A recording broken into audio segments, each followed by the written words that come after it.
La integral definida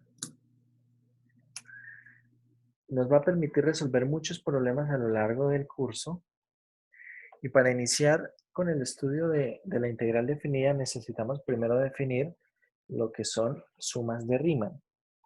Y una suma de Riemann básicamente tiene las siguientes características.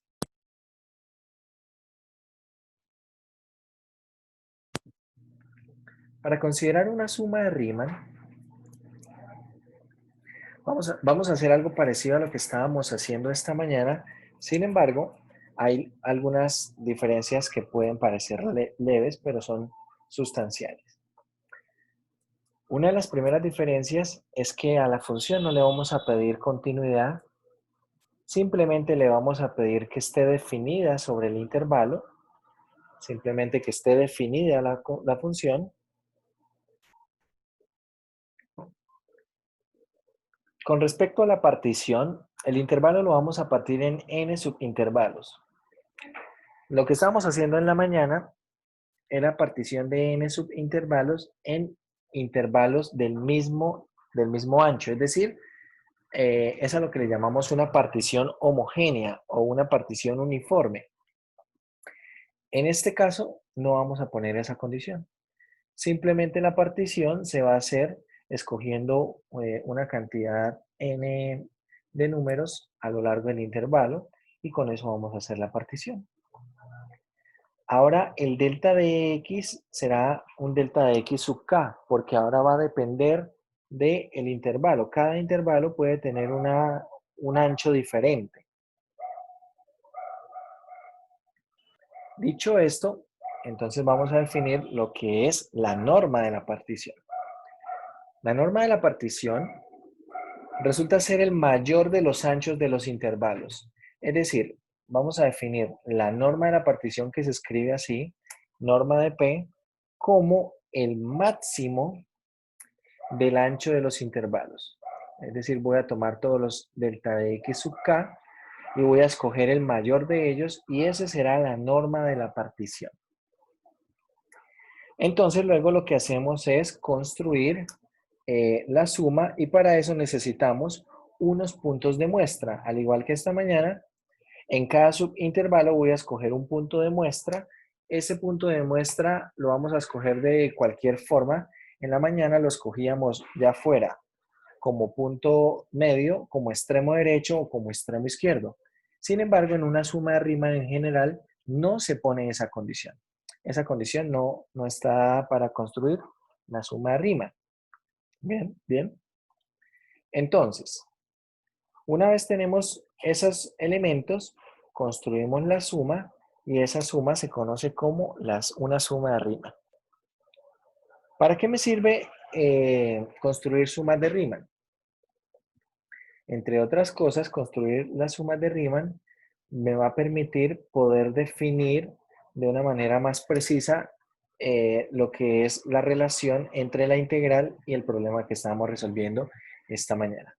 Estos primeros ejemplos tienen que ver con la construcción de algunas sumas de Riemann, pero realmente carece de interés precisamente porque como no hay una forma única de escoger los elementos, por lo mismo no hay un único resultado.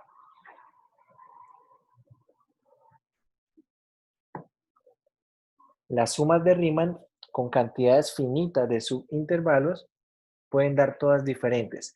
Claro está que van a dar valores más o menos aproximados, cercanos, pero sin embargo pueden ser todos diferentes. Entonces, en ese sentido, carece de mucho interés. ¿Cuándo cobra interés realmente? La suma de Riemann cobra interés cuando nosotros definimos la integral definida. Y mucha atención a esto. La integral definida se va a definir con ciertas condiciones. Primera condición, necesitamos que la función sea como, sea, eh, esté definida sobre un intervalo cerrado. Necesito que esté definida sobre el intervalo cerrado. Observe que no le estoy pidiendo continuidad. Si está definida sobre el intervalo cerrado, entonces la integral desde A hasta B, integral definida desde A hasta B, se define de esta manera. Se escribe de esta manera, se lee integral desde A hasta B y observen, a diferencia de la integral que habíamos calculado hasta el momento, ahora esta integral ya no es indefinida, se conoce como definida y precisamente está definida en el intervalo desde A hasta B. El límite inferior de la integral delimita el extremo izquierdo del intervalo y el límite superior delimita el extremo derecho del intervalo. Bien. ¿Cómo se define entonces, según lo que estamos viendo acá, cómo se define la integral definida? Se define como el límite cuando la norma de la partición tiende a cero de una suma de Riemann. Si ustedes observan, acá tenemos una suma de Riemann, precisamente. Entonces, vamos a poder definir la integral definida a partir de sumas de Riemann. Ahí es donde realmente cobra mayor interés las sumas de Riemann. Y observen una cosa. Acá en este límite tenemos que la norma de la partición tiende a cero. No estamos pidiendo que n tienda a infinito. Sin embargo, podemos ver lo siguiente. Vamos a ir acá al pizarrón. Podemos ver lo siguiente. Nosotros estamos calculando, recordemos, la norma de P es el máximo de los delta de X sub K. Entonces, si yo pido que la norma de P tienda a cero, entonces, ¿qué puedo concluir con esto? Observen, vamos a hacer un gráfico aquí más o menos. Tengo acá un intervalo AB y suponga que yo hago acá una partición. Hago por acá una partición, por ejemplo así. ¿Cuál sería la norma de P? Observen, estos son los anchos de los intervalos. Acá tengo un delta de X sub 1, delta de X sub 2, delta de X sub 3, delta de X sub 4 y acá tengo un delta de X sub 5. De hecho, la norma de P, como es el mayor de los anchos, en este caso la norma de P sería el ancho del último intervalo, que al menos visualmente es el más grande. ¿Correcto? Sin embargo, cuando yo pido que la norma de P tienda a cero, realmente necesito que ocurra algo en la partición. Porque claro, si yo digo la norma de P es esto, y hago que la norma de P tienda a cero, no es esto lo que va a tender a cero. Es decir, no es este ancho el que quiero que tienda a cero. No, porque claro, si yo tomo este punto y lo muevo hacia B, entonces ahora esto es más pequeño. Pero si lo muevo más hacia B es más pequeño. ¿Qué pasó? Que en algún momento este ancho dejó de ser la norma de P. ¿Por qué? Porque dejó de ser el ancho más grande. Ahora de pronto hay otro que es más grande. ¿Sí? Es decir, realmente para que la norma de P tienda a cero, lo que se necesita o lo que se puede concluir es que si la norma de P tiende a cero, el número de elementos en la partición debe aumentar a infinito. Es decir, acá la única forma es que yo tome más y más elementos. Y eso, de otra forma, implica que n tiende a infinito. Sin embargo, el hecho de que n tiende a infinito no quiere decir que la norma de P vaya a tender a cero. Por eso en el límite, en esa definición, no se pone que n tiende a infinito. Se pone que la norma de P tiende a cero. ¿Por qué? Yo puedo hacer que n tienda a infinito sin necesidad que la norma de P tienda a cero. Por ejemplo, supongo que yo tengo acá el intervalo AB y hago la partición en tres partes y, por ejemplo, esta puede ser la norma de P. Puedo tener acá el mayor de los anchos y puedo hacer que el número de subintervalos tienda a infinito. ¿Cómo? El último tercio puedo particionarlo, tanto como yo quiera.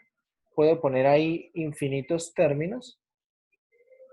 Puedo hacer que esa cantidad de intervalos tienda a infinito solamente en el último tercio y observen, la norma de P no tiene por qué tender a cero. Y de hecho, por eso es necesario poner en la condición que la norma de P tienda a cero. Porque si suponen ustedes que tengo por acá una cantidad de área, resulta que en esta parte donde la partición se ha hecho muchísimo más fina, acá precisamente tengo esta cantidad de área, exactamente esta área. Pero en estas otras partes, posiblemente tengo una aproximación que puede llegar a ser mala. Posiblemente puedo tener algo de este estilo. ¿Sí? Entonces, por eso no se pide que la norma, que n tienda a infinito, sino se pide que la norma de P tienda a cero. Se pide es que esa norma de P tienda a cero. ¿Bien?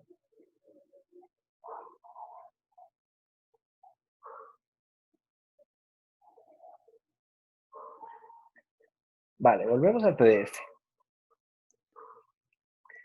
Una vez tenemos definida la integral, esa integral definida, podemos hablar de algunas condiciones para la integrabilidad. Primero definamos lo que es integrabilidad.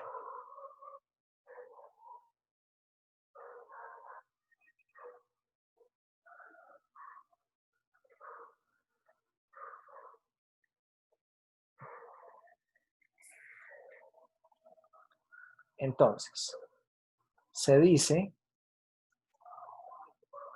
que una función f es integrable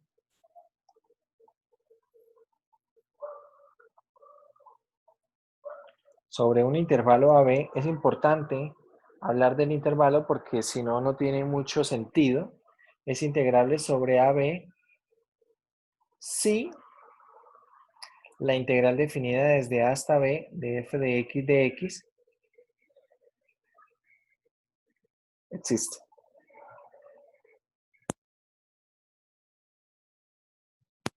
Si esa integral existe, decimos que la función es integrable en ese intervalo. Tengan en cuenta una cosa, muchachos. La integral definida la estamos definiendo precisamente como ¿qué? La estamos definiendo como un límite, el límite de una suma de Riemann. Teniendo en cuenta que es un límite, ese límite puede existir o puede que no exista. Entonces, si existe ese límite, decimos que la función es integrable. Si ese límite no existe, decimos que no es integrable. Bien. Volvemos entonces al PDF. Tenemos el siguiente teorema. Si f es una función continua sobre un intervalo cerrado, entonces tenemos que esa integral definida existe, es decir, f es integrable sobre el intervalo. Si es continua, es integrable. Tenemos eso directamente. Cuando sea continua, es integrable. De hecho, es suficiente con que sea continua, pero no es necesario. Puede ser que la función no sea continua y sin embargo sea integrable. Vamos a ver. Estas son las condiciones suficientes para que una función sea integrable. Y las condiciones son las siguientes. Si f es una función acotada sobre un intervalo AB, ¿qué quiere decir que sea acotada sobre AB? Es decir, existe una constante positiva b, de manera que f se mantiene entre menos b y b para toda x en el intervalo. Y tiene un número finito de discontinuidades. Entonces, f es integrable sobre el intervalo. Acá podemos reconocer dos condiciones claras. Necesito que f sea acotada sobre el intervalo y que f tenga un número finito de discontinuidades. Esas son las dos condiciones necesarias para la integrabilidad. De hecho, si una función cumple con esas dos condiciones, podemos decir que es integrable. Vamos a entender un poco mejor lo del tema del el hecho de ser acotado y lo del hecho de tener un número finito de discontinuidades. Entonces, observen, el hecho de ser acotado implica lo siguiente. Supongan ustedes que tenemos acá una función definida en un intervalo AB, de manera que esta función, por ejemplo, tenga acá algunos puntos de discontinuidad, por ejemplo, algo de este estilo. Entonces, se dice que la función es acotada si existe un B mayúscula, por ejemplo, acá puede estar ese B mayúscula, de manera que toda la gráfica de la función se encuentra en el intervalo de menos B hasta B mayúscula. De menos B hasta menos B mayúscula. Si eso ocurre, decimos que es acotada. Pero de hecho eso podemos decirlo en otras palabras. Básicamente, una función es acotada si uno puede construir un rectángulo de dimensiones finitas, en, para el cual la gráfica de la función está totalmente contenida en el rectángulo. Si eso ocurre, decimos que la función es acotada. Si puedo construir un triángulo de dimensiones finitas. Entonces vamos a decirlo de esa manera. En otras palabras,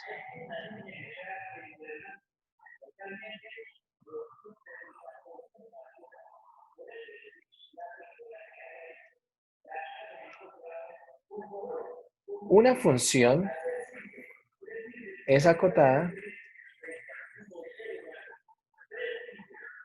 si existe un rectángulo con dimensiones finitas tales que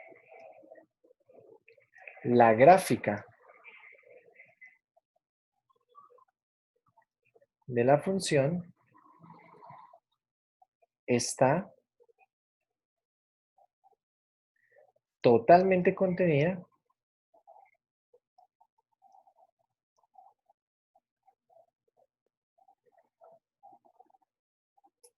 entonces dice, en otras palabras, una función es acotada si existe un rectángulo con dimensiones finitas, tales que la gráfica está totalmente contenida en él, en el rectángulo. Eso es una función acotada. La mayoría de funciones que nosotros podemos definir en intervalos cerrados son acotadas. Sin embargo, hay funciones que puede que no sean acotadas. A ver, por ejemplo, si nosotros tomamos un intervalo AB y una función hace más o menos como e a la x, esta función es acotada si yo la defino desde A hasta B. ¿Por qué? Porque realmente solamente me interesa poder acotar este tramo de la curva. Bien, ¿y por qué va a ser acotada? Bueno, porque claramente existe un rectángulo con dimensiones finitas que contiene totalmente a la gráfica. Veamos ahora un ejemplo de una función que no sea acotada en un intervalo cerrado. Por ejemplo, si nosotros hacemos la gráfica de la función 1 sobre x menos 2, esa gráfica tiene una asíntota en 2, ¿sí? Y esa asíntota más o menos se comporta de este estilo, hace así y por este lado hace así. Es decir, que si yo estoy definiendo o quiero analizar esto en el intervalo, por ejemplo, de 1 a 3, de 1 a 3 esta función no es acotada. ¿Por qué? Porque no existe ningún rectángulo, sea cual sea el rectángulo que usted dibuje, sea cual sea el rectángulo que uno dibuje, esta gráfica siempre se sale, ¿cierto? Acá siempre se sigue saliendo. Entonces no puedo encerrar la gráfica en ese intervalo, no la puedo encerrar en un rectángulo con dimensiones finitas. No puedo hacerlo. ¿Sí es claro el qué es ser acotado?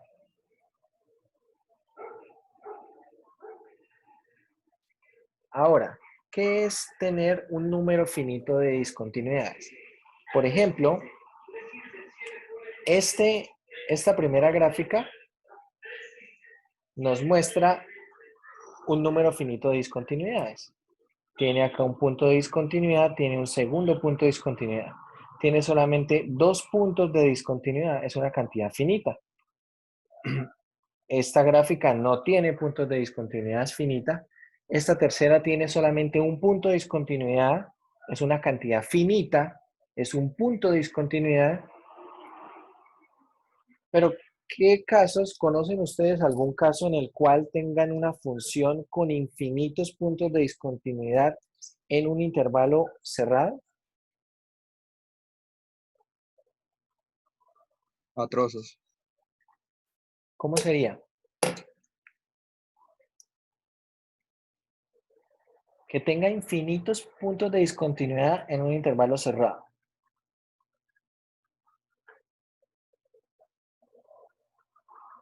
¿Qué se les ocurre?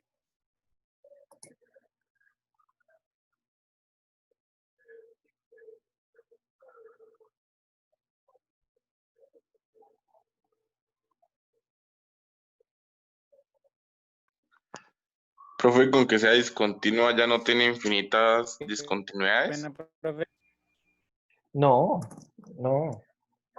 O una asíntota, como en el... Acá tengo una asíntota, pero ¿cuántos puntos de discontinuidad tengo? ¿Cuántos puntos de discontinuidad tengo en esta gráfica que está en pantalla? uno. Uno solo. Entonces, el número de discontinuidades es finito.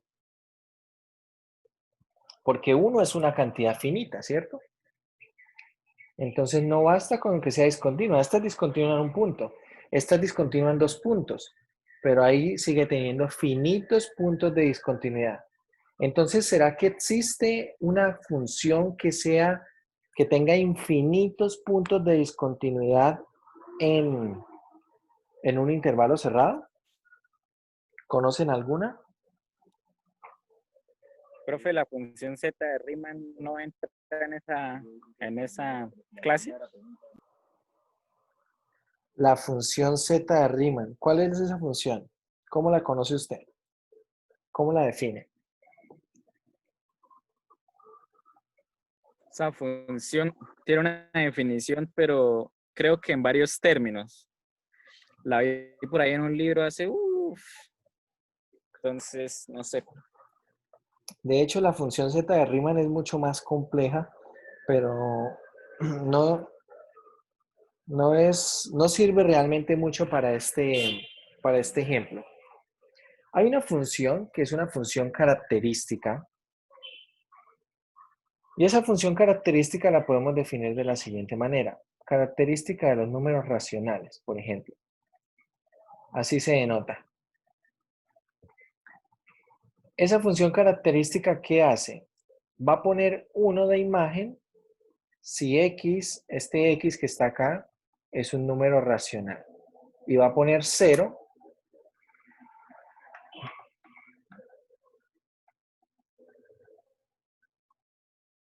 si x es un número irracional. De hecho, ¿cómo es la gráfica de esto que está acá? Esto que está aquí, cuando tomo números racionales, le da valor 1. Es decir, tengo un montón de punticos. Todas las imágenes de los racionales es 1. Y todas las imágenes de los irracionales es 0.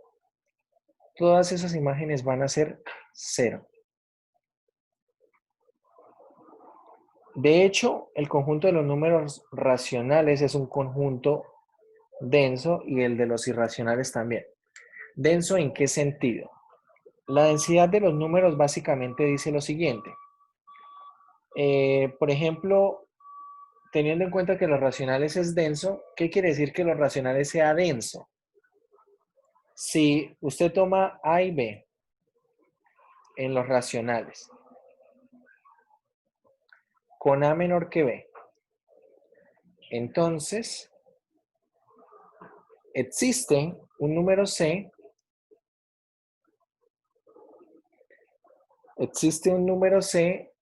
que está entre A y B, es decir, en el intervalo de AB, tal que C es un número, es un número racional. C es un número racional.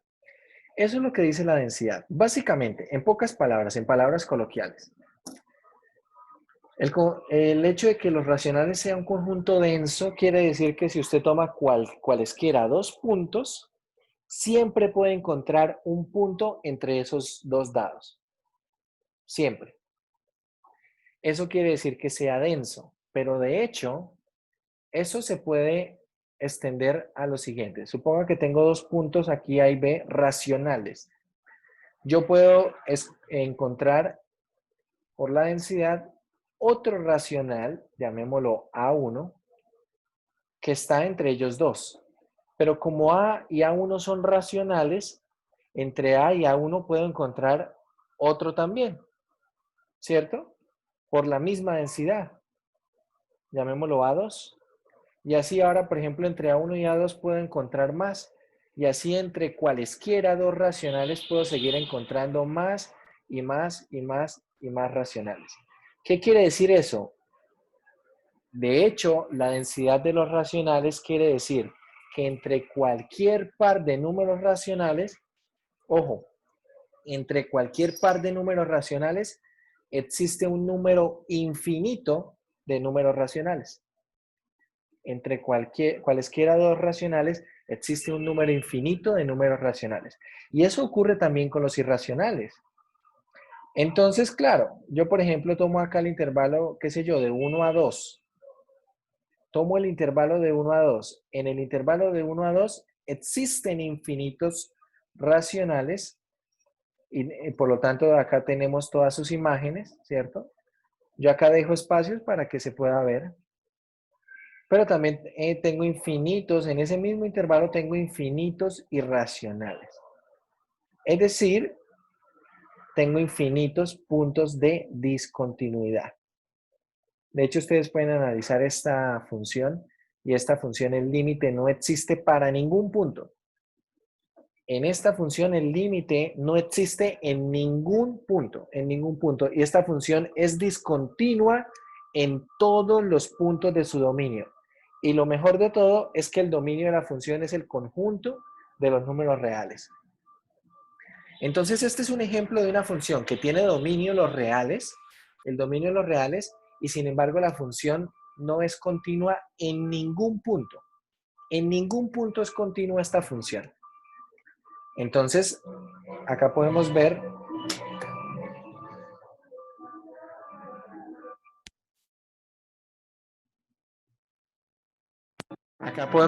que tenemos infinitos puntos de discontinuidad.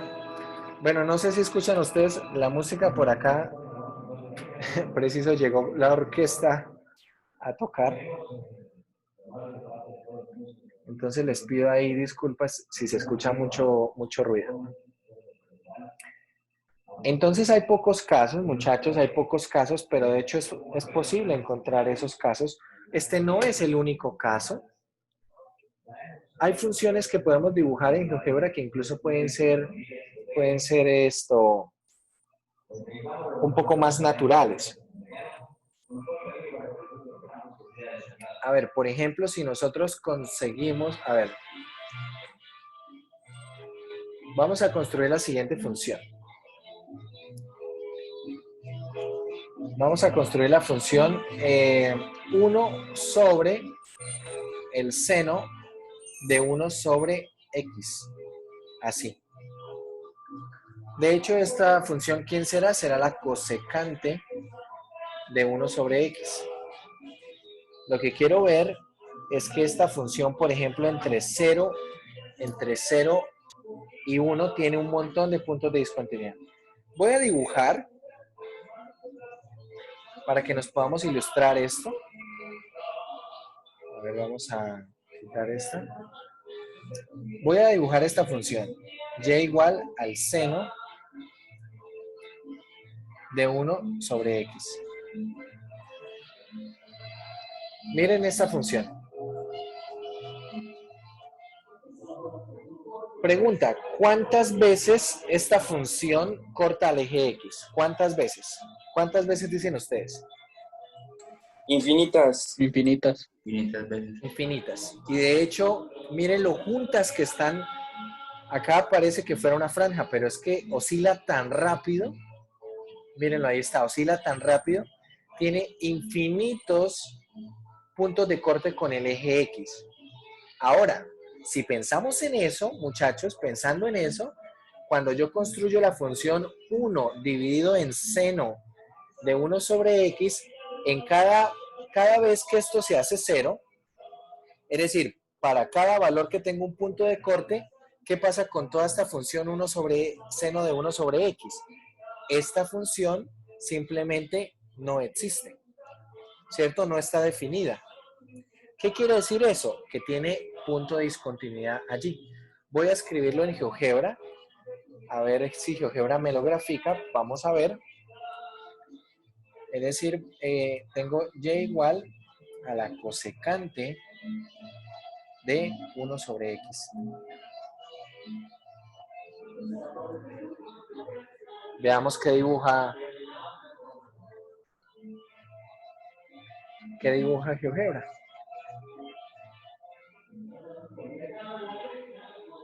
Por ejemplo, miren lo que dibuja GeoGebra. Voy a hacer un zoom inverso. Miren lo que dibuja GeoGebra. Tal vez acá no se aprecia muy bien, pero mire, donde tengo un punto de corte, a ver, de hecho, para que esto se vea un poco mejor, voy a hacer lo siguiente. Voy a multiplicar toda la función por un factor un poco más pequeño. Voy a poner esto por 0.1.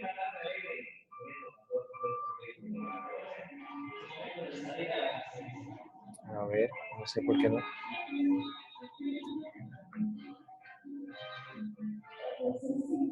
Ahí está. Ahí se puede ver mejor. Mírenlo acá. Donde tengo un punto de corte, en la gráfica roja, voy a tener un punto de discontinuidad en la gráfica azul. De hecho, acá hay una asíntota. ¿Sí lo ven? Acá tengo otro punto de corte. Tengo otra asíntota. Y acá en todos estos puntos de corte, miren la cantidad de asíntotas que aparecen allí. Voy a hacer un zoom acá. Miren el comportamiento que tiene esto. Es decir, ¿cuántos puntos de discontinuidad tiene esta función en el intervalo de 0 a 1? La azul, la función azul. Esta función azul tiene infinitos puntos de discontinuidad en el intervalo de 0 a 1. En el intervalo de 0 a 1 tiene infinitos puntos de discontinuidad. Entonces, la función característica no es la única función que tiene infinitos puntos de discontinuidad en un intervalo cerrado. Esta es otra, este es otro ejemplo. Entonces, por eso, cabe la definición que estamos revisando acá. Primero, que sea acotada, entonces recordemos, necesitamos que sea acotada y necesitamos que tenga un número finito de discontinuidades. Una cantidad finita de discontinuidades.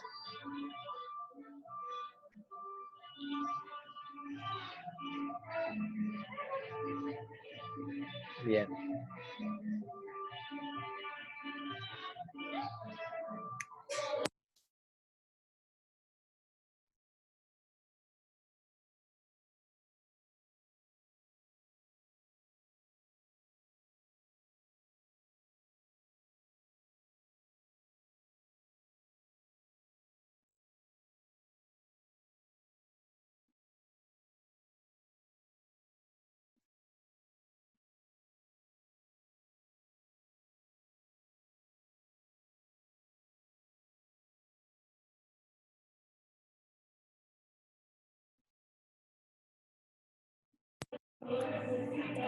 Bueno.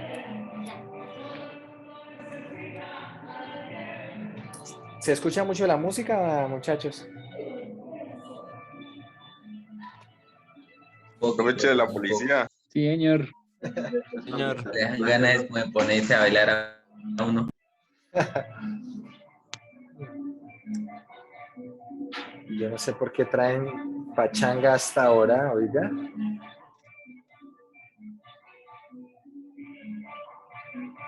Bueno, vamos a continuar porque no sabemos cuánto demore, pero yo creo que por ahí, por mucho, unos 20 minutos se demorarán. Bueno. Tenemos entonces el siguiente teorema. Si una función es continua sobre un intervalo cerrado, ojo, si es continua sobre un intervalo cerrado y es positiva, entonces el intervalo, entonces el área bajo la gráfica de la función en ese intervalo será la integral definida. Es decir, la integral definida coincide con el área acotada por la curva solamente cuando tenemos nosotros las condiciones. ¿Qué condiciones? Función continua y cuando la función es positiva.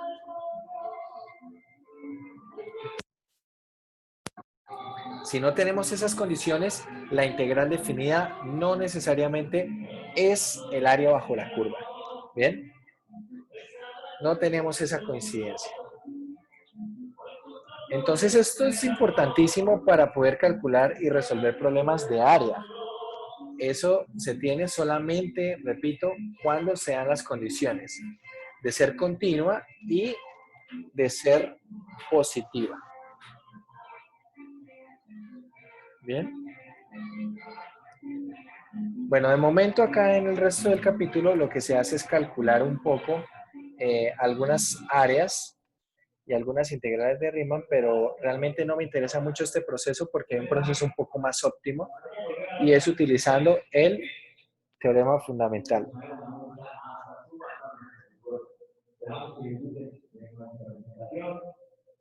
Entonces veamos algunas propiedades. Primera propiedad. Tenemos que una integral definida es 0 cuando los límites son iguales. Ojo, no es el único caso, pero cuando los límites de la integral definida sean iguales, esa integral definida automáticamente da 0. ¿Ven? No sé, si por ejemplo ustedes ven por ahí, ya vimos nosotros que por ejemplo esta integral no tiene primitiva, ¿cierto? Pero si por ejemplo yo escribo esto y pongo de 2 a 2, esto da 0. Se acabó. ¿Bien? Eso da 0.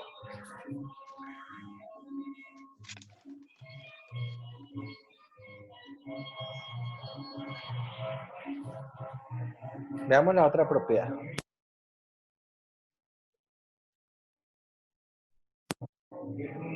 La segunda propiedad es una propiedad de inversión de límites.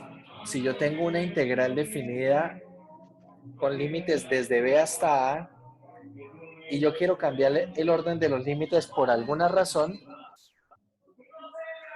entonces puedo hacerlo, pero cambia el signo de la integral.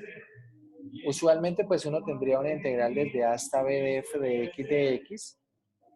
Y si queremos cambiar el orden de los límites de integración, queremos invertirlos,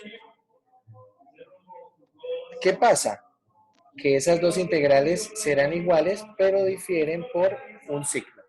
¿Bien? Difieren en un signo.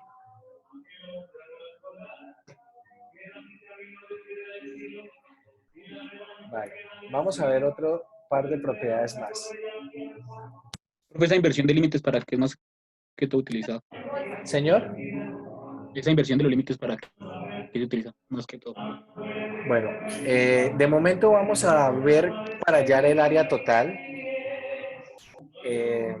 Y en otras ocasiones, no sé, a veces los ejercicios simplemente le dicen a usted, calcule la integral desde 2 hasta 0 de una función de x al cuadrado de x. Pero esta no es tan natural, ¿cierto? Por cómo se recorre el intervalo. Entonces, uno calcula la integral de esta manera, la integral de 0 a 2 de x al cuadrado de x. Y agrega acá un menos. Pero en el curso de cálculo 3, acá en el curso de cálculo 2, vamos a utilizarlo, por ejemplo, ¿para qué? Para poder entender un poco algunos problemas de área total. En curso de cálculo 3 se utiliza, por ejemplo, en integral de línea, al final del curso, vuelven y se utilizan estas propiedades de de las integrales, sobre todo esta inversión de límites, se utiliza. ¿Bien?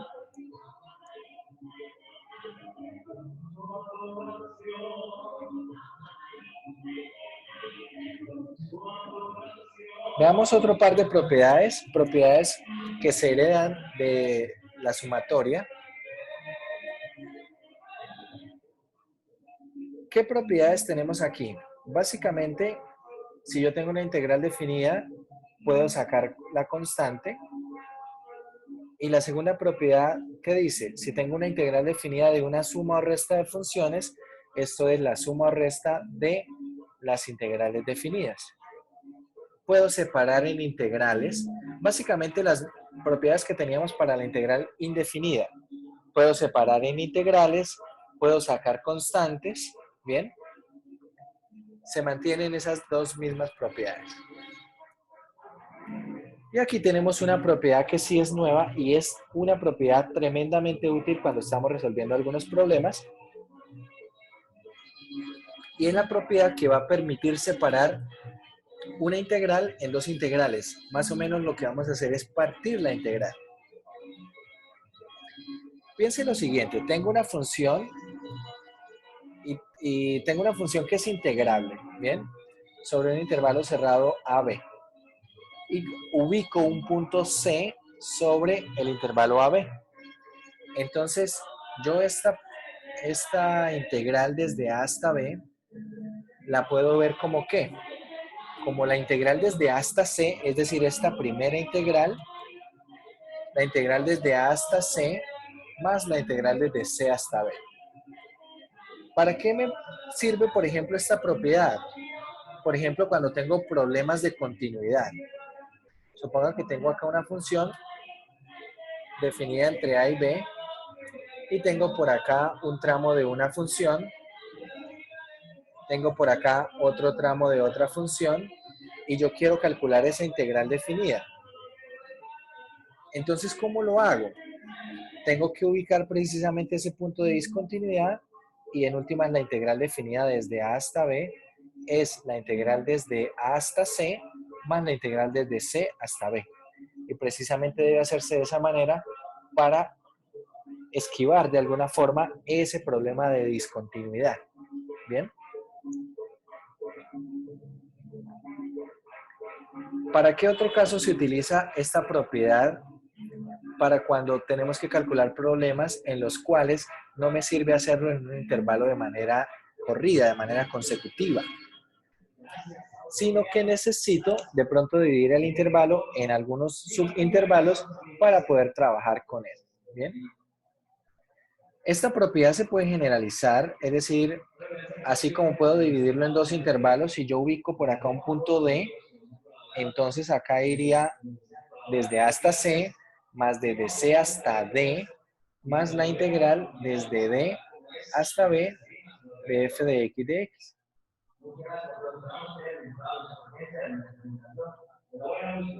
Puedo dividirla en 3, puedo dividirla en 4 en la cantidad que yo quiera, puedo dividir una integral. Ya vamos a ver, con los ejemplos podemos ir mirando qué tipo de problemas nos ayuda a resolver esta propiedad. Bueno, esta última no me interesa porque realmente es un caso muy particular y lo vamos a poder estudiar con el teorema fundamental. Tampoco me interesa mucho este problema. Quiero ver el teorema fundamental, la parte de antiderivada, para resolver problemas como este. Problemas en los cuales, por ejemplo, yo tengo que calcular el área acotada por la gráfica de una función y el eje X, pero observe, acá tengo que la gráfica cambia de signo un par de veces. Entonces hay unas cantidades de área que están por encima y hay una cantidad de área que está por debajo, ¿sí? Entonces, ¿cómo calcular esa cantidad de área? Vamos a ver entonces la forma de antiderivada del problema del teorema fundamental y a resolver problemas de área, ¿vale? En la sección 5.4 se resuelven muchos de estos problemas, pero usando sumas de Riemann. realmente no me interesan las sumas de Riemann como tal, me interesan las sumas de Riemann para poder definir la integral definida. Pero las sumas de Riemann que vamos a utilizar son las que estábamos utilizando esta mañana. Bien, esta mañana estábamos utilizando un tipo de sumas que de hecho estas también son sumas de Riemann. ¿Qué pasa? Que tienen algunas condiciones adicionales, pero eso no les quita el hecho de ser sumas de Riemann. Bien. Entonces, vamos a ver el teorema fundamental para poder resolver algunos problemas. El teorema fundamental del cálculo integral, que tiene esa forma, está en forma de antiderivada, dice lo siguiente.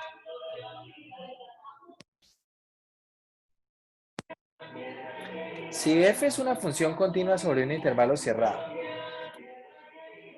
y f mayúscula es antiderivada de f minúscula, entonces, mucha atención, la integral definida, ¿cómo la vamos a calcular?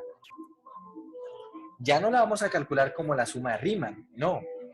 La vamos a calcular simplemente como la antiderivada evaluada en el límite superior menos la antiderivada evaluada en el límite inferior. ¿Vale? Esto es lo que dice el teorema fundamental. Y básicamente nos ahorra muchísimo trabajo con el cálculo de sumas de Riemann. Precisamente ¿por qué? Porque si podemos encontrar la antiderivada, podemos encontrar esa antiderivada, entonces podemos hallar el valor de esa integral definida sin necesidad de recurrir a las sumas de Riemann. Es decir, bueno, con respecto a la notación, esta integral definida, tenemos lo siguiente, f de x tiene una antiderivada, esta antiderivada es f mayúscula de x, y esto va a ir evaluado entre a y b. Es una forma de denotar lo que se hace. Hay otra notación que es la siguiente. F de x, esto evaluado entre a y b, y cualquiera de estas dos notaciones implica evaluar esa antiderivada primero en b y luego en a. ¿Bien? Bueno, parece que ya se nos fue la música. Entonces, veamos algunos ejemplos sencillos de integrales definidas. Por ejemplo, yo quiero calcular la integral definida desde 1 hasta 2 de x al cuadrado más 1. Esto con respecto a x. Hasta la sección 5.4, ¿qué es lo que deberíamos haber hecho? Deberíamos haber planteado una suma de Riemann, calculado esa sumatoria, luego el límite y establecer, así como esta mañana, el valor de esa sumatoria. ¿Bien? Sin embargo, nosotros podemos calcular una antiderivada para esta función. La antiderivada de x cuadrado es x al cubo tercios y la antiderivada de 1 es x. Voy a agregar aquí la constante de integración y voy a evaluar todo esto entre 1 y 2. ¿Bien? Entonces, si evalúo todo esto en 2, ¿qué me queda? Voy a abrir acá un paréntesis. Me va a quedar 2 al cubo es 8. Queda 8 tercios más 2. Aquí más c. Menos, evaluado todo en 1, queda 1 tercio más 1 más c. Rompiendo los paréntesis, acá, bueno, queda 8 tercios menos 1 tercio, 7 tercios, 2 menos 1, 1, y ojo, queda más c menos c, ¿cierto? Queda más c menos c. Es decir, esto lo estoy poniendo en rojo por una razón. En adelante, siempre que ustedes hagan una integral de manera definida, una integral definida, no es necesario poner la constante de integración. Porque de hecho, si no la escribe, da un resultado. Y si la escribe, como en este caso, se elimina y va a dar exactamente el mismo resultado. Entonces, por esa razón, cuando uno calcula integrales definidas, no se escribe la constante de integración. Simplemente no se escribe esa constante de integración. Bueno, es decir que esta integral definida es 7 tercios más 1, esto es 10 tercios. Bien. Y observen, no tuvimos que hacer esa suma Riemann, que es una sumatoria con un límite, calcular todo eso.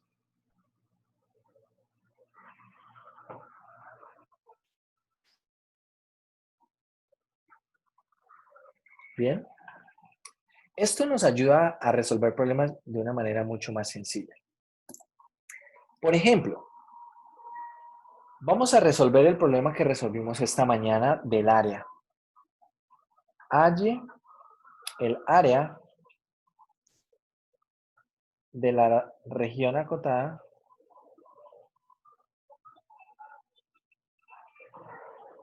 entre la gráfica. ¿Me recuerdan la función que trabajamos esta mañana? La gráfica de f de x, si no estoy mal, era x menos 1 al cuadrado. ¿Me confirman, por favor? Sí, señor, entre 0 y 2. Eso, x menos 1 al cuadrado en el intervalo de 0 a 2. Entonces, recordemos, vamos a retomar acá.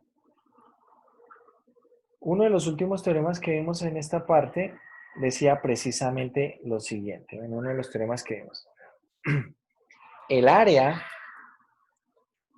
coincide con la integral definida si tenemos las condiciones necesarias.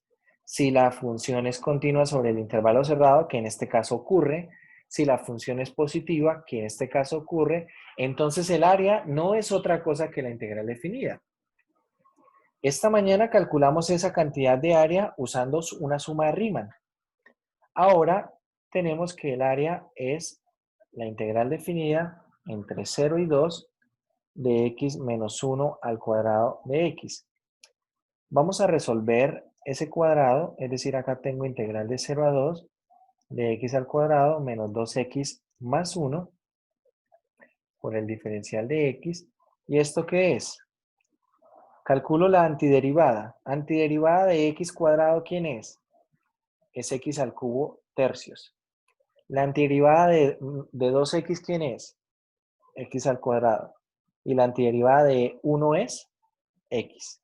Todo esto lo voy a evaluar. Observe que ya no estoy poniendo constante de integración. ¿Bien? ¿Por qué? Porque es integral definida. Entonces, ahora simplemente evaluamos. Evaluamos en 2. Y esto, bueno, queda acá 8 tercios. Menos 4 más 2. Y evaluado en 0, todo esto queda 0. Es decir, esto queda 8 tercios menos 4 más 2. Menos 4 más 2 es menos 2. Y 8 tercios menos 2, esto es 2 tercios. Y eso sería en unidades cuadradas. ¿Sí nos dio eso esta mañana o cuánto nos dio esta mañana?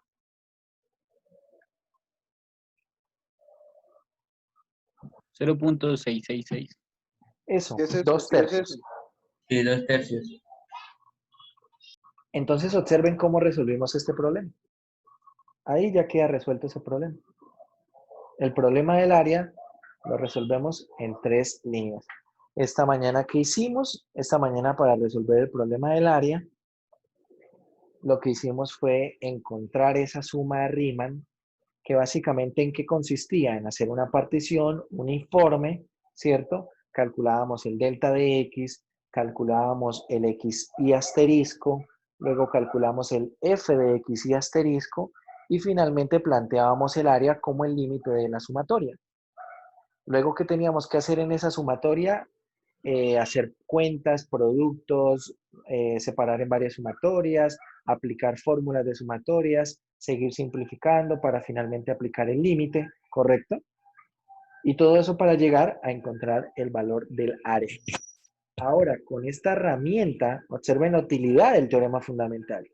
El teorema fundamental me permite encontrar integrales definidas y me permite, entre otras cosas, resolver problemas como este, de una manera mucho más sencilla. Que esta mañana nos tomó algo de tiempo hacer todas esas cuentas, Acá ya se puede hacer de una manera mucho más rápida y mucho más sencilla, ¿cierto? Entonces, esa es una de las utilidades que tenemos para el teorema fundamental. Sin embargo, aunque ese problema que resolvimos esta mañana lo podemos resolver con el teorema fundamental, ¿cierto? Hay que tener en cuenta también una cosa, muchachos. Depende de lo que diga el enunciado del problema. Cómo debemos hacerlo, cómo debemos proceder. ¿Bien? Entonces, por ejemplo, si el enunciado del problema... Un momento.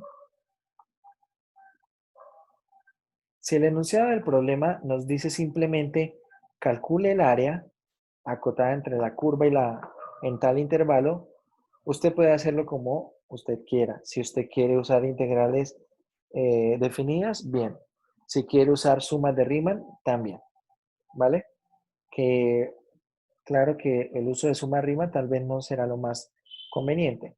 Por ejemplo, miren este primer problema. Este primer problema pide calcular el área, de hecho pide demostrar que el área da a la 4, pero pide calcular el área usando la definición de suma de Riemann, ¿sí? El límite cuando n tiene infinito de la sumatoria. Pues acá hay otro problema en el cual, veamos, dice calcule el área de la región acotada por la gráfica de esta función y el eje x sobre tal intervalo, ¿cierto? Pide calcular simplemente el área. En este caso, es muy conveniente hacerlo por integrales definidas. Es más conveniente hacerlo por integrales definidas y no por sumas de Riemann.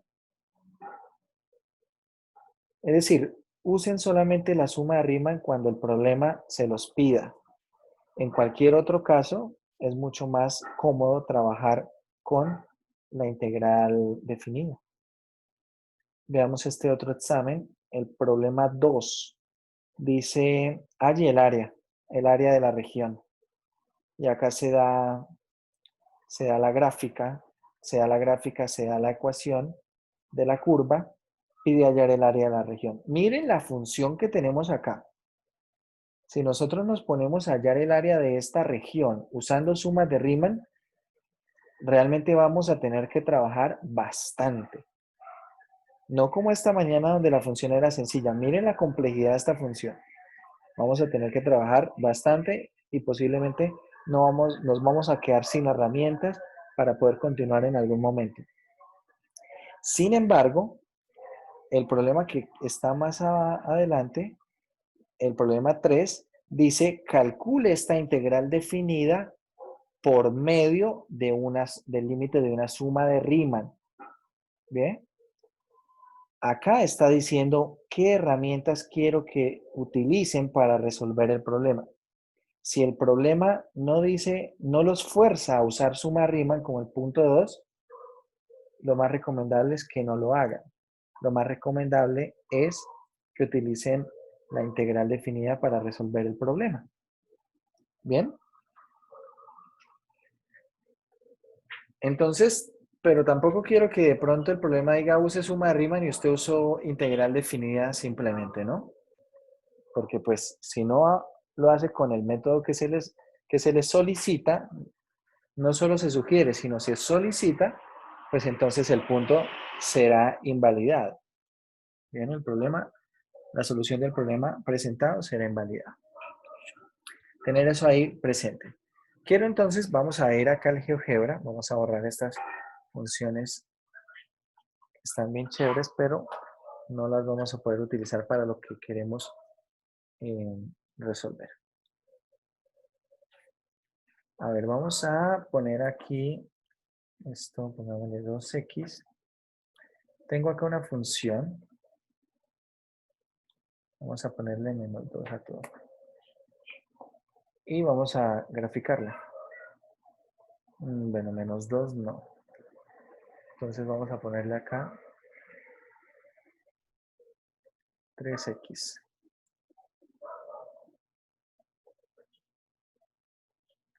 Y restémosle solamente 1. Ahí está. Esa función, por ejemplo,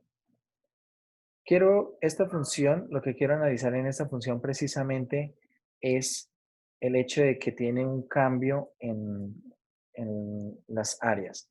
Vamos a calcular la cantidad de área que está acotada entre la gráfica de la función y el eje X en el intervalo. Vamos a tomar el intervalo de -2 a 3.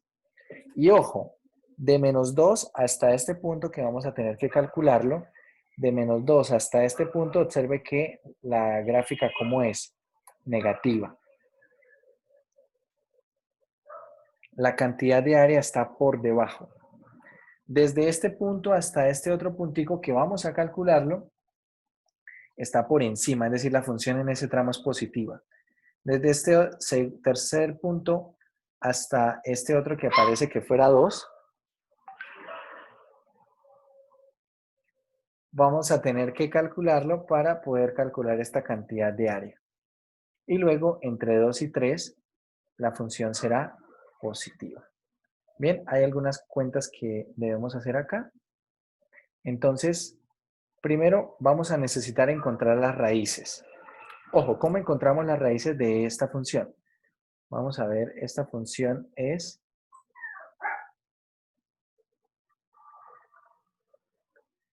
Esta función es de la siguiente manera. F de x, 3x que multiplica. Vamos a mirar acá en álgebra. X más 1, x menos 2, y a todos le estamos sumando 1. Vamos a resolver esta cuenta para ver cuánto da. Esto es 3x al cubo. A ver, tenemos acá al cuadrado, nos va a quedar x menos 2x, nos queda menos x, entonces queda menos 3x al cuadrado. Con el término independiente queda menos 2, por lo tanto queda menos 6x más 1. Pongan esta función en la calculadora y me dan las raíces. Vamos a tomar las raíces.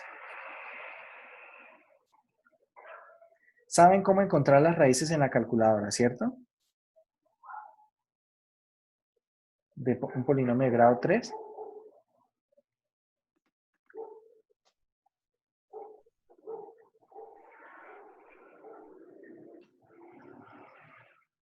¿Qué valores les dio? ¿Qué raíces obtuvieron?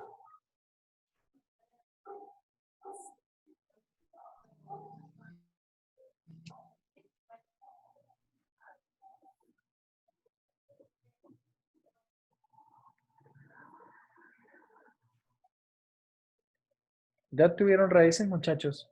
A ver, yo tengo unas X1, soluciones. X1 1.94. Eso, vamos a tomar valores. X1 es 1. Vamos a tomar así 941. X2, 0.156 156. Y X3, menos 1.097. menos 1.097. Listo. Entonces, como estamos viendo nosotros la gráfica, vamos a ir acá un momento al GeoGebra. Observen cómo estamos viendo nosotros la gráfica. A ver, voy a hacer acá un zoom diferente.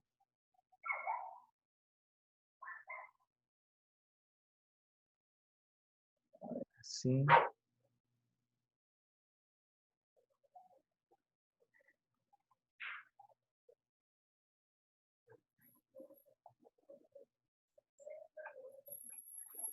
Así se ve un poco mejor tal vez. Eso. Observen, desde 1 hasta 3. Desde menos 2 hasta 3. ¿Qué tenemos? Desde menos 2, bueno, esto corta por acá. Realmente no me interesa mucho cuál es la imagen. No la voy a necesitar. Acá tengo un punto. Está muy raro. ¿Será que hicimos mal alguna cuenta? Espera, a ver. Es menos 1. Espere, tal vez escribimos acá mal la función. Más 1. Ah, sí, claro. Yo le puse fue acá menos 1. Esperen, miramos. Claro, es -1, por eso no está dando esas mismas raíces. Acá no es +1, es -1. Corrijan eso ahí y entonces corregimos las raíces. Acá es -1. Sí, porque hay dos que son negativas y una que es positiva. Con eso podemos notar que había un error. Entonces, acá esto es con -1.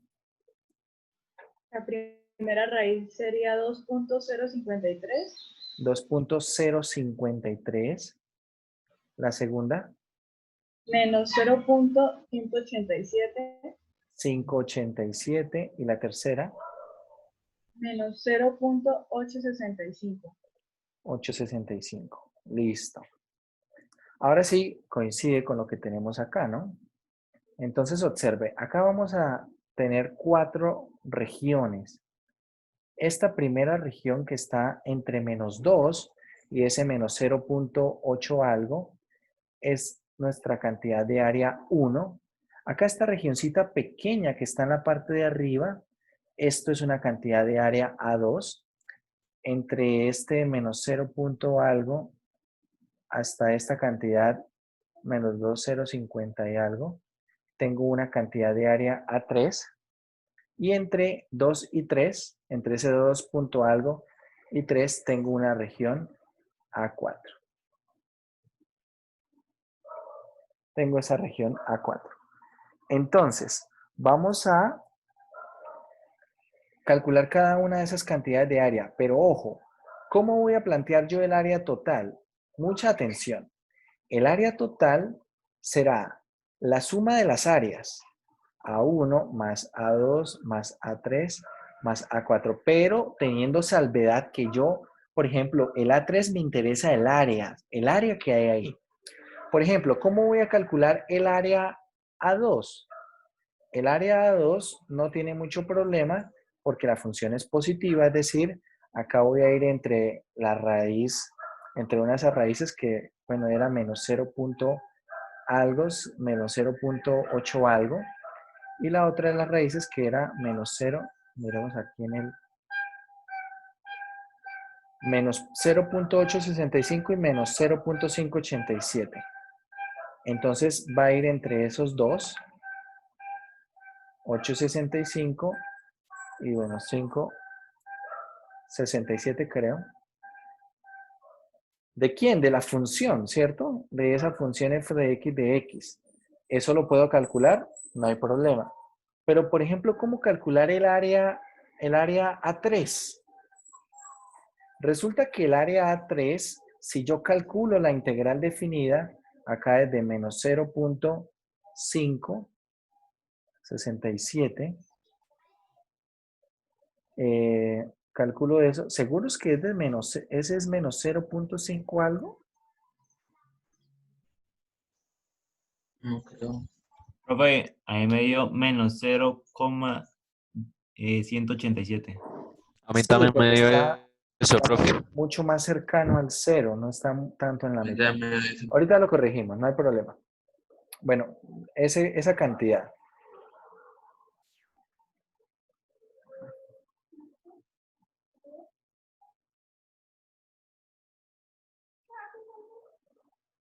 Entonces esto es menos, bueno, 1, 8 algo.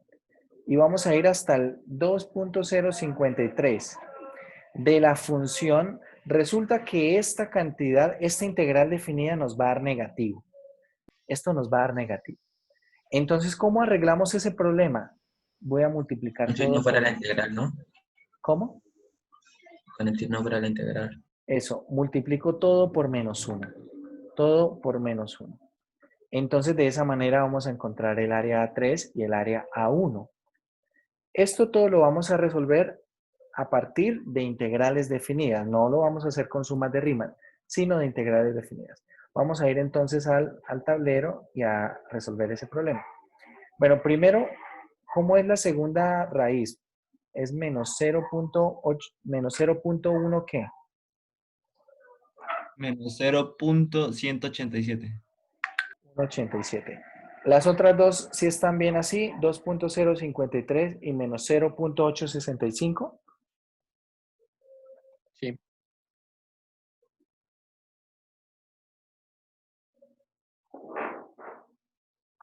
Listo.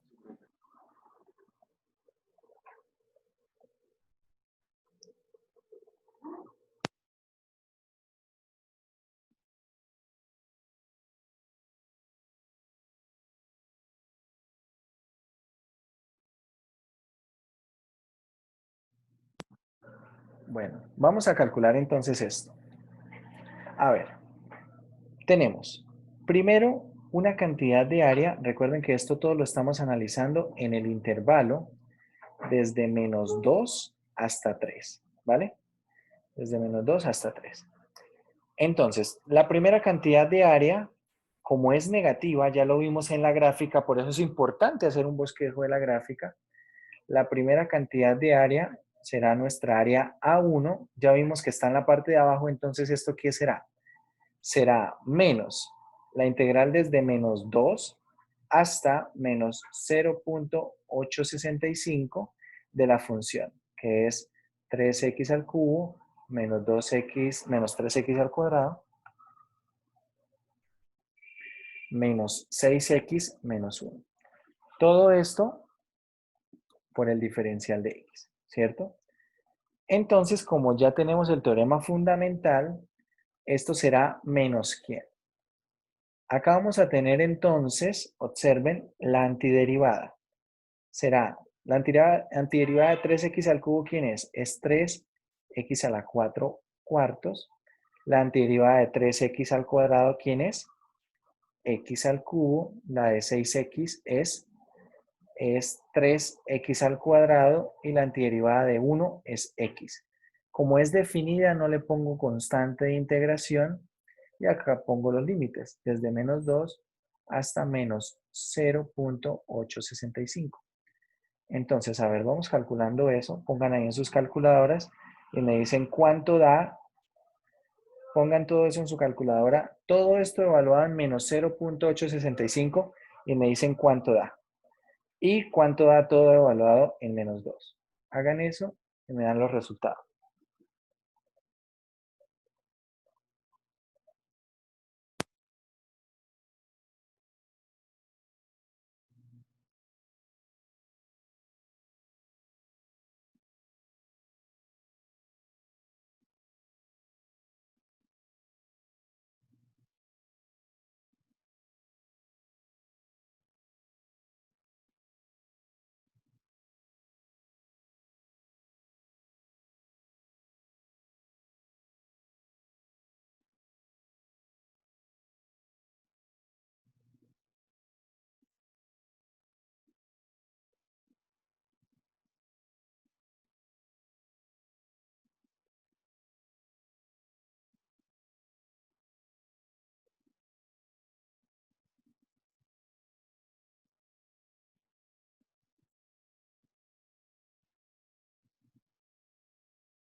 Listo, muchachos, ¿cuánto dio el primer resultado?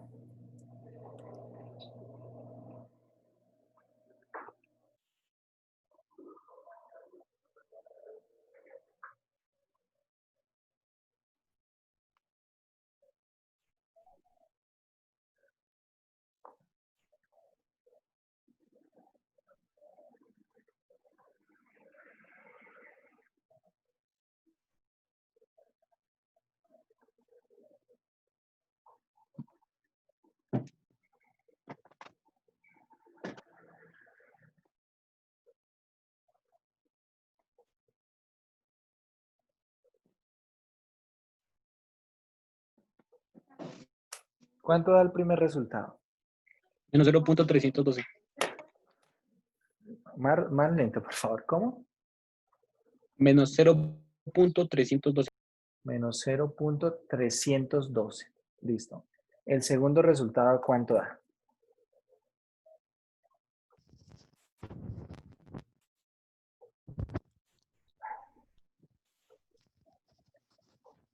10.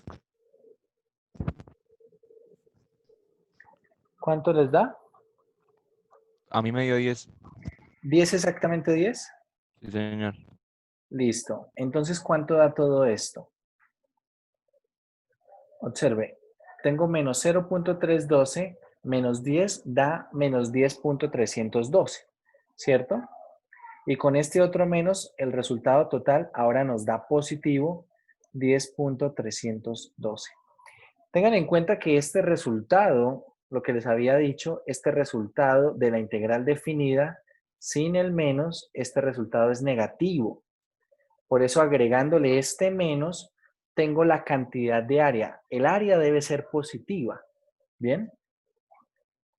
Bueno, de esta misma forma, de hecho, las integrales definidas son exactamente las mismas, solamente que cambian los límites. Por ejemplo, A2, ¿quién es?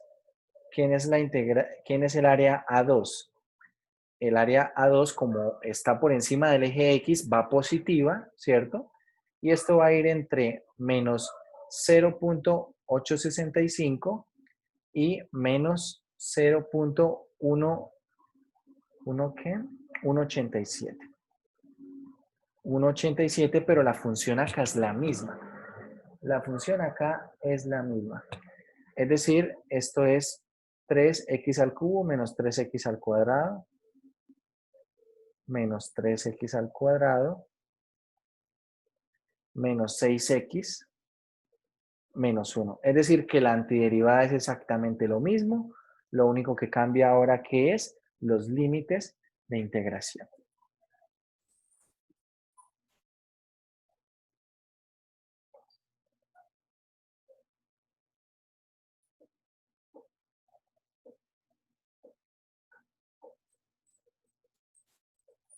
Bueno, hacen esas cuentas, el A2 va a dar 0.402, el A3, a ver, calculando el A3, ¿cómo se plantea?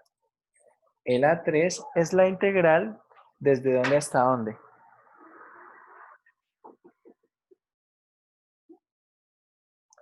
¿Desde dónde hasta dónde irá la integral de A3?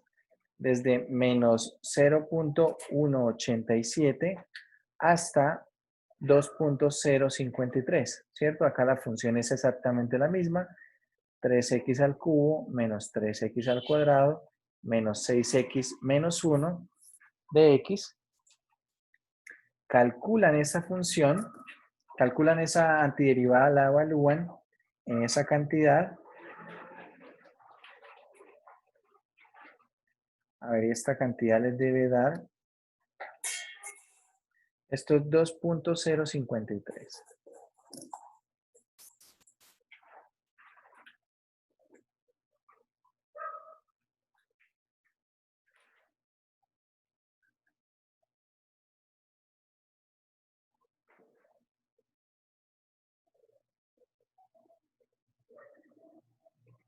A ver, y esta cantidad les debe dar. Recuerden que el área A3 queda por debajo, ¿no? Entonces a esto tenemos que agregarle un menos. Haciendo esa cuenta, todo les debe dar 9, esta cantidad A3, 9.714. Y finalmente el área A4, que nuevamente es positiva, está en la parte de arriba, va a ir desde el 2.053 hasta 3 de lo mismo, 3x al cubo menos 3x al cuadrado menos 6x menos 1 de x. A ver, y esto da.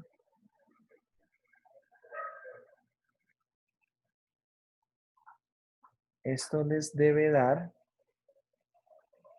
el valor de A4 debe darles 13.77, 776.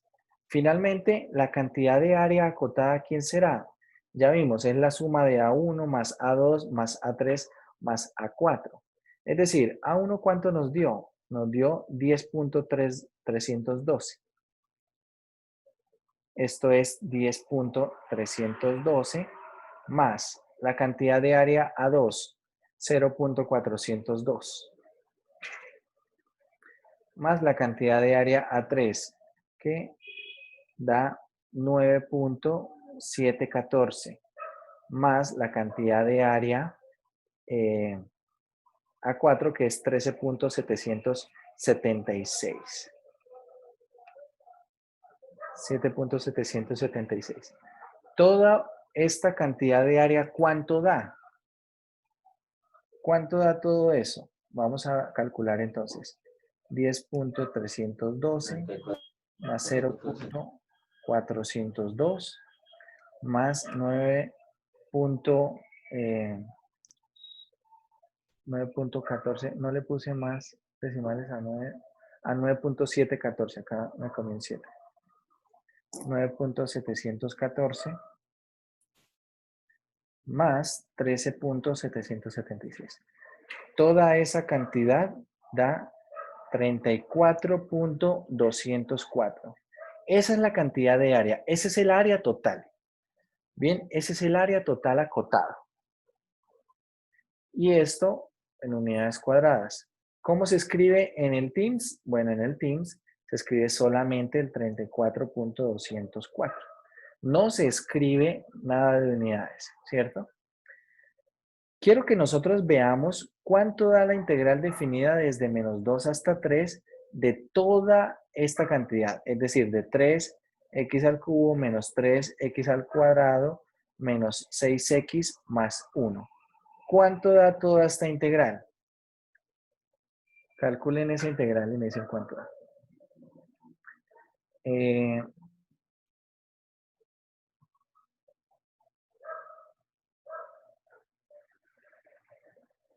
Dice que algo da, no sé, de algo a 3 da 10 menos 10.116.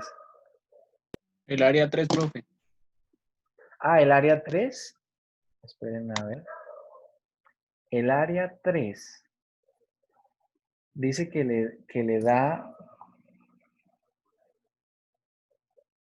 a ver, reviso.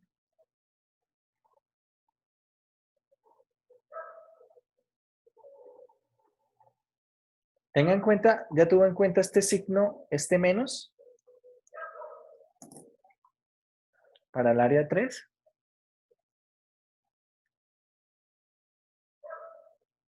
Eso va desde menos 0.187 hasta 2.053.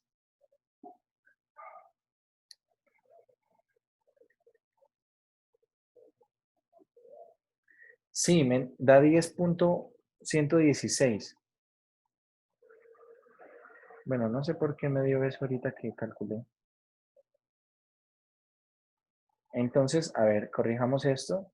Esto con el signo da 10.116, el área 3. Es decir, que acá corrigiendo, esto es 10.116 y entonces la respuesta, ¿quién será? Veamos.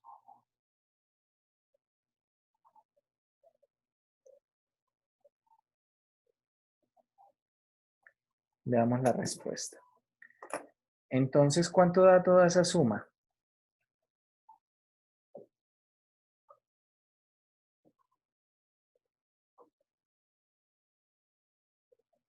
A ver, cambiamos acá el 9.714 por 10.116. Todo esto da una cantidad 34.604. 34.606, perdón, 606 en unidades cuadradas.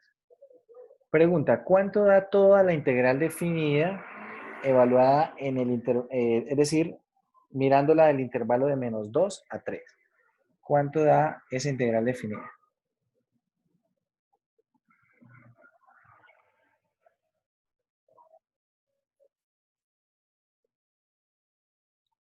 Desde menos 2 hasta 3, esta integral definida da menos 6.25. Así, menos 6.25. Si ustedes observan, en este caso, la integral definida no es igual al área total. ¿Cierto? ¿Por qué? Bueno, la respuesta es muy simple. ¿Por qué no es igual al área total? Precisamente porque la función no está todo el tiempo por encima. El teorema que nosotros revisamos dice que el área es igual a la integral definida si la función está todo el tiempo por encima del eje X. Si la función es mayor o igual que 0 todo el tiempo. En ese caso, la integral definida coincide con el área. De resto, no. De resto, no tiene por qué ser así. Y de hecho, acá lo verificamos. Acá estamos verificando esa observación, ¿no? La integral definida no es el área para este caso.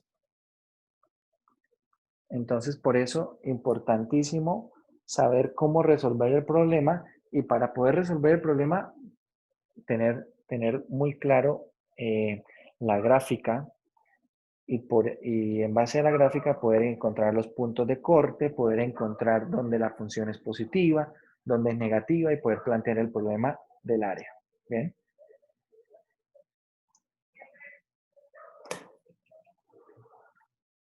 Bueno, muchachos, eso sería todo por hoy.